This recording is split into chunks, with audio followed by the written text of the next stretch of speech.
ஒரே ஒரு வார்த்தை ராமரை அள வைத்தது. ஆனால் அதற்கு பிறகு மிகப்பெரிய அதிசயம் நடந்தது. Welcome to little Tamil legend channel. ராவணனால் சிறைப்பிடிக்கப்பட்ட சீதாவை கண்டுபிடித்தவுடன் அவர்களுக்கு ஆறுதல் கூறி மீண்டும் ஸ்ரீராமனிடம் அனுமன் திரும்பினார். அனுமனின் வாயிலிருந்து வந்த ஒரு வரி, கண்டேன் சீதையை. அந்த வார்த்தையை கேட்டவுடன் ஸ்ரீராமன் அளவில்லா ஆனந்தத்தில் மூழ்கினார்.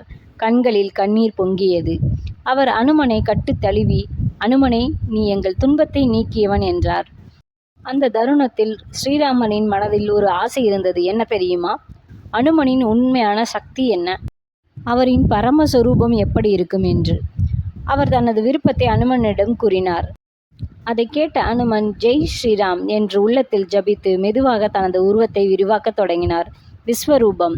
அவர் வளர்ந்தார், மேலும் வளர்ந்தார். விண்ணையும் விண்ணையும் எட்டும் அளவிற்கு உயர்ந்தார். அதை பார்த்த ஸ்ரீராமரும் லக்ஷ்மணரும் மெய் மறந்தனர். அனுமனே, போதும், உன்னுடைய உண்மையான சொரூபத்தை அறிந்தோம். மீண்டும் உன் இயல்பான உருவத்துக்கு திரும்பு என்றார். அப்போது அனுமன் தாழ்மையுடன் கூறினார், சுவாமி, நான் உங்களின் உண்மையான சொரூபத்தை காண வேண்டும். அந்த பாக்கியத்தை எனக்கு அருள வேண்டும் என்றார். மகாவிஷ்ணு தரிசனம். அனுமன் பக்தியில் மகிழ்ந்தார். கண்ணீர் மல்க சரணடைந்தார். ஆனால் இன்னும் தான் ஒரு சுவாரஸ்யம் இருக்கிறது. ராமர் ஒரு வரம் கொடுத்தார்.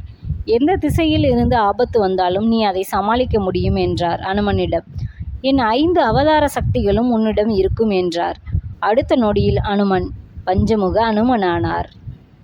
அனுமன் அவர் ஒரு சேவகர் மட்டும் இல்லை, அவர் பக்தியின் உச்சம், அவர் சக்தியின் வடிவம். உண்மையான பக்தி இருந்தால் அசாத்தியம் கூட சாத்தியமாகும். ஜெய் ஸ்ரீராம். வீடியோ பிடித்திருந்தால் லிட்டில் தமிழ் லெஜெண்ட் சேனலை சப்ஸ்கிரைப் செய்து கொள்ளுங்கள். நன்றி.